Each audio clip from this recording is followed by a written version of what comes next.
Hey there, I'm Grace. And I'm Amelia. And welcome to the Women Invest in Real Estate podcast, where we talk about getting started in real estate, scaling, and we give you the inside scoop about our day-to-days as full-time investors.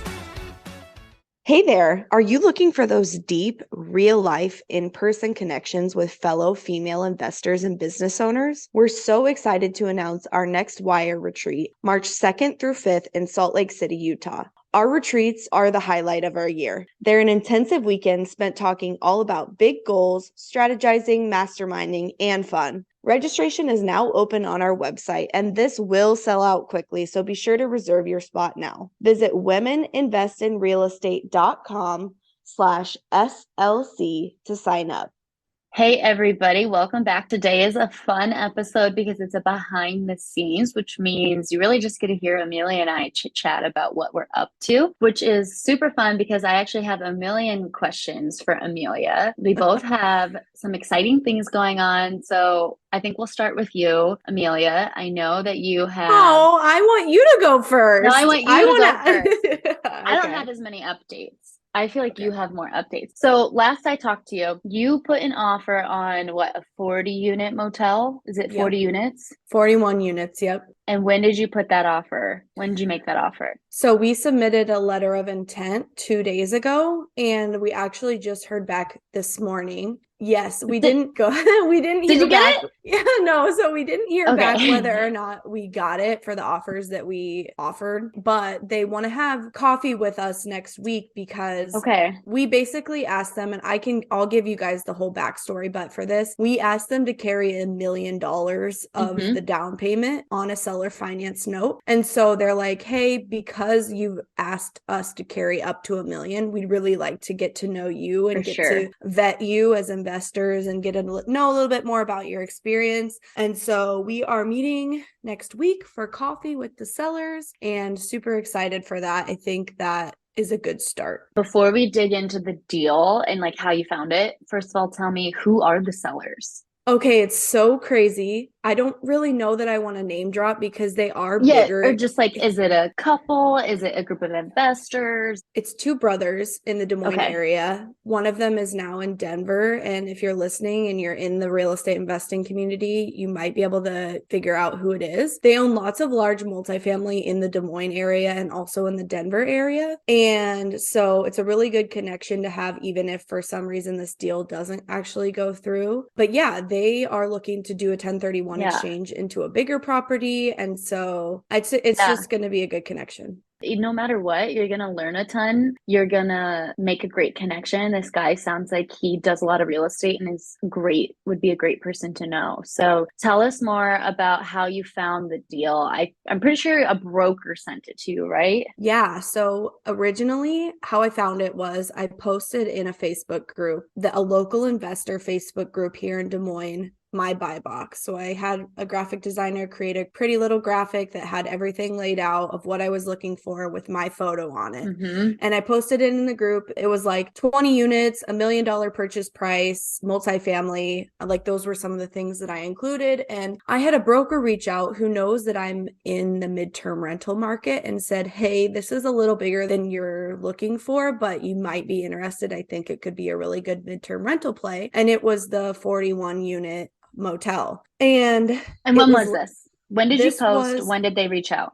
I posted, that was probably about 2 weeks ago. So it had been on the market for a while. But I was like, sure, let's go look at it. It's listed on the MLS for like 2.8 million and have no idea. Like, I don't have that much money, right? Like, no idea. But I was like, yeah, let's take a look at it. He originally was like, if I buy it, how much would you want to be paid to manage it? Because I know that you manage midterm rental. So we were kind of thinking about it in that way. So went and toured it. It's a great property. There's so many details that I want to get into about it. It's undermanaged, lots of value add opportunity, great Just area. what we like.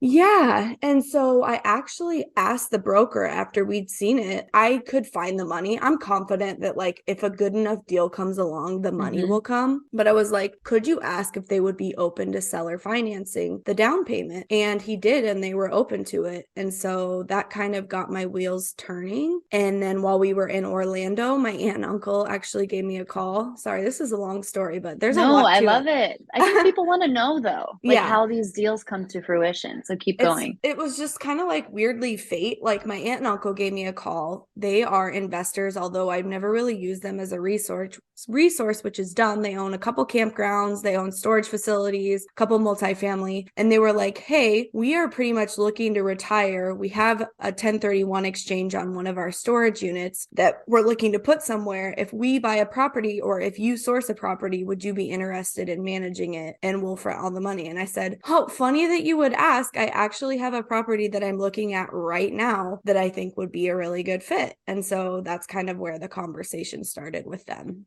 That is amazing. Yeah, it's awesome. The numbers are oddly fantastic. That it's almost like, is this too good to be true? But I think that Mm-hmm. the motel market is a really niche market. And one of the hardest parts of running a motel is actually finding a good operator, which would be me, Mm-hmm. because your manager can make or break a motel. And so I think that was one big piece of the puzzle. And I think that's why a lot of investors maybe look this over, because it basically will turn into my full-time job for a while, although I'll be getting paid a very good salary. So it's worth it for Right. me. That is so cool. And it's funny because you've talked about wanting to get into motels. Almost jokingly, you and I have daydreamed about it. If anybody has seen the Netflix show, what's it called? The June Motel or Motel Yeah. Makeover. Motel It's called makeover. Motel Makeover on Netflix. And it's the motel itself is called the June Motel or something. And it is these two ladies in Canada who like flipped a motel and it's so cool. So I love that you have daydreamed about it. And now it's like, coming to fruition. Of course, knock on wood, we want this to go through and it's not finalized yet, but that's so exciting. Yeah, I'm not a big woo-woo person at all, but it's crazy how I've like casually just mentioned that like, hey, I would be interested in purchasing a motel. And I've even like sent you motels and stuff and Yeah. been like, ooh, this is a good opportunity. Mm-hmm. And now this one came along and it's great. A lot of their clientele, just to give you a little more information, a lot of their clientele are construction workers that are staying for months on end. The company pays for them to stay, which is great. 30 of the 40 units have been updated, and like the 11 or 10 that haven't been updated are actually long-term tenants, which is kind of strange because Interesting. they're studio units. Obviously, it's a motel, but they all have full kitchens, which is something I love for a midterm rental. They have a Mm-hmm. full stove, a full fridge, and a microwave. So that's great. There's a couple garage spaces that they aren't utilizing at all. They are just storing their own, the motel is storing their own construction materials in. So that's a value add opportunity there to rent those out. They have a laundry room, but it's not functioning. It's just run down. So putting in a few coin operated machines on 40 units, estimate that's about $1,000 a month just in laundry revenue. And then Mm-hmm. putting a vending machine or two on. Vending machine. Yes, that's estimated at like a $500 more per month as well. So right there, you added $1,500 in revenue, which isn't that much because it's bringing in around 30,000 on average, 30 to 35,000 depending on the season per month, but every little bit counts. Yeah. And it increases the cap rate. Like I don't Yeah. know that calculation off the top of my head, but One thing that I already told you this, but I think would go so well with construction workers is a laundry service. So you could find somebody to like be a maid almost. And like yep. maybe you could even do add-ons for like a $50 unit clean and like Yeah. have her be not only your full-time cleaner. I don't know how often your turnovers are. Would you say they're typically 12 weeks or are they a lot longer stays? I would say they're probably around 3 month stays. Yeah. So you have probably three turnovers a week, and you could have a full-time cleaner who does laundry service and like additional cleanings or whatever. Honestly, I think I would pay her to clean each unit once a month, whether or not there's a turnover. Just do the sheets Yeah, because that's just going to keep the unit in better condition. nice. No Yeah. offense to construction workers, but they can be a And little bit messier. well, I mean, they are in a construction zone all day. Exactly. A couple other, there's a vacant lot that also comes with the property, and my aunt and uncle have experience in storage units. Obviously, they own a few, so they want to put storage units on that empty lot, which would increase the profitability exponentially. So lots of value add opportunities. Super excited. Haven't even mentioned what we offered yet, but we can get into that too. Yeah, tell us about that. So it was listed for 2.7, I think I said, and it's been on the market for a while with no offers. It's overpriced at 2.7. So we came in with an offer at a starting point of 1.7 million with 1 million seller carry at 5% on a 30-year amortization with a 5-year balloon. And then 700,000, we would put a down payment of 400,000 from the 1031, and we would finance 300,000 through a bank. Already checked with my preferred lender. They said they are totally down with seller carry as long as they can find a closing agent that will write that Community First Credit Union has first position and then the seller carry has second position. Okay. And so, yeah, the numbers are looking great. It, like I said, brings in around 30 to 35 per month, depending on the season. I make a 20% cut of that on gross income, and then they would make whatever was left over, which at this point looks to be around 10,000 a month. And they're going into retirement. They just want passive income in retirement and to park their money somewhere. And they think that 10,000 a month on a $400,000 investment is about a 27% cash on cash return for them, even paying me 20% of gross revenue a month. So it's a great deal for them too. That is awesome. What a win-win situation. Yeah. So super excited. I keep thinking about all the things I need to learn, but I'm excited for it. Because right now, there's a manager that is on site from like 9 to 5 every day that checks people in person. They have key locks, like physical keys. So we would convert everything to keypad, but then learning that whole system, because it's not just a simple keypad that has a code. It needs to be a very robust keypad where we can change the codes very frequently. They can be custom codes, like the last 4 of their phone number, and how that integration all works. Because of course I want it to be passive for me too. So I don't want to have to be manually sending these messages. I want it to automatically set the code, automatically send the code, like all of that. So yeah, that's just a small portion of what I'm like, okay, I need to figure out what system we're going to use for the keypads. But you'll figure it out. And like the only way to figure it out almost is to just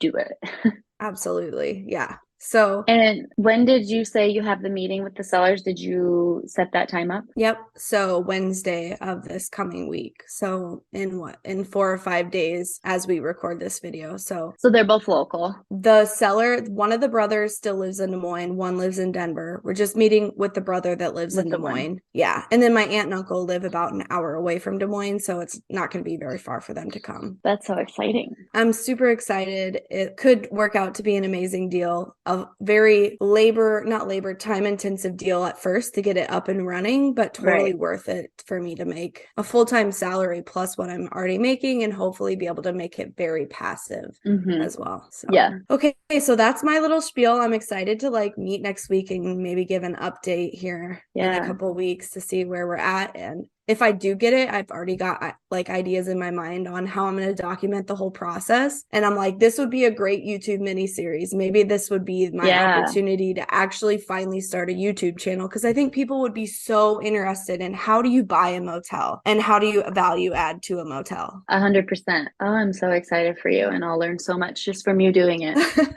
Yeah. Okay. So I know that you also have exciting news. So I'm kind of trying to buy a business on seller financing, and you are you under contract? You haven't signed the final PA yet, have you? I haven't. But before we talk about that, I do want to give a recap of our Orlando retreat, because when this episode comes out, we will be launching tickets publicly for our next one. So yes, how could I forget?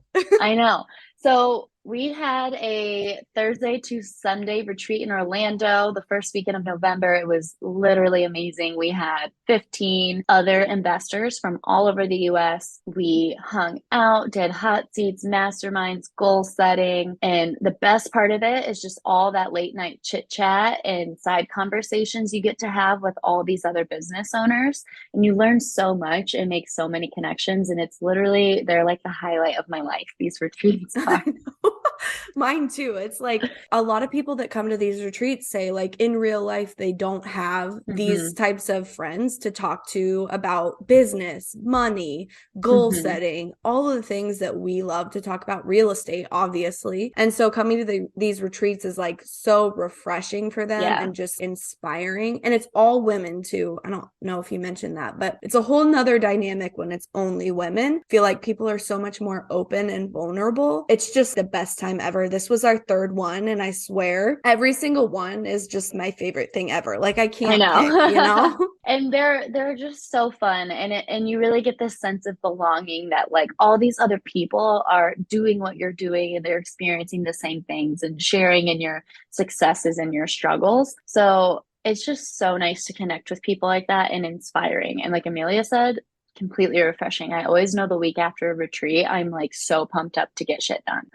Me too. I feel like I've been so productive this week, although somehow it's already Friday, which is just crazy to me. It just flew by because I was like, oh my God, I want to do all these things, you know? Yeah. So if you're listening to this and you're interested today, tickets go out to the public. All 3 retreats have sold out. 2 of them sold out like within a day. So definitely hop on it, and we hope to see you there. It'll totally change your life, and we think you'll really love it. Yeah. Today, November 21st. 2022, tickets go on sale. This episode airs on the 21st. So go to our website, womeninvestinrealestate.com. Under the retreats tab, you will find it listed there. Okay, so we can dig into what I'm up to. I don't have a ton of great updates. My business acquisition has moved a lot slower than I hoped it would, but looking back, I'm kind of like, it's okay that it's been moving slow because a lot's been going on. If you haven't heard, my partner and I are trying to buy a small manufacturing business with seller financing. We agreed to 20% down over 7 years at 4.5%. How a business acquisition works is a lot like a large real estate deal where you have your letter of intent and then you have to get your purchase agreement signed.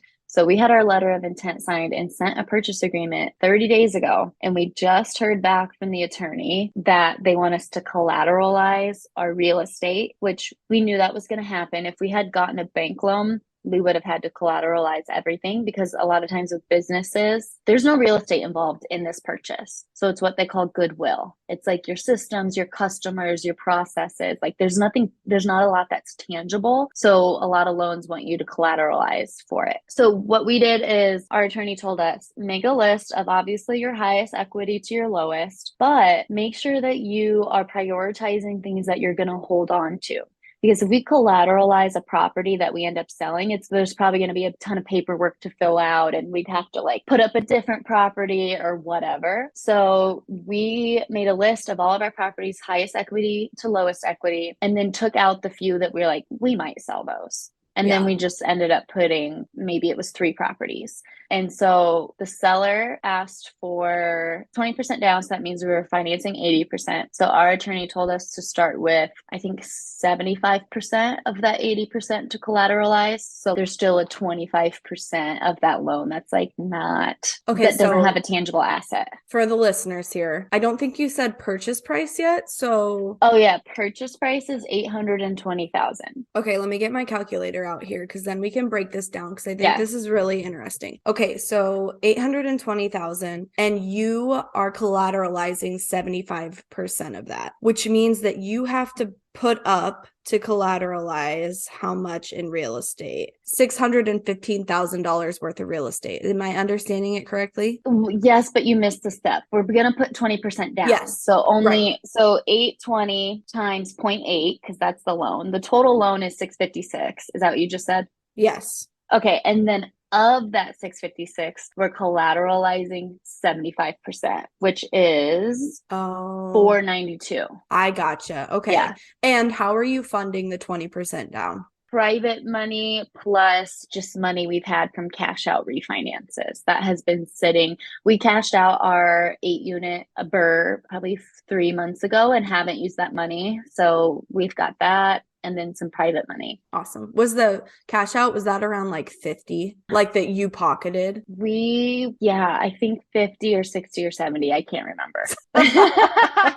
Because I can't quite remember. I just knew we had a perfect BIIRE, so I was cool with Yeah. it. Okay, so what properties are you collateralizing? Just because I'm interested. I would assume the 2 4 units that you Yeah, call the 8 unit. we're gonna collateralize our 8 unit. I really like that. I don't see us letting that go. It makes us a lot of money because they're all midterm rentals. I would have collateralized my primary residence because I have a pretty good chunk of equity in that, but I'm gonna sell it this winter, so that's off the table. And then I can't remember. It was just two other like our duplexes. We have two duplexes Oh, that have pretty good equity, so we'll do those and then maybe another single family. I can't quite remember. Keep in mind, we're in Iowa, so I don't have 600K of equity in a property because these properties are only worth 200,000 in the yeah. first place. So, and the only reason we're starting with 75% of that loan balance is just so that we have room to come up if needed. Like Yeah. obviously we would prefer to collateralize nothing, but Hmm.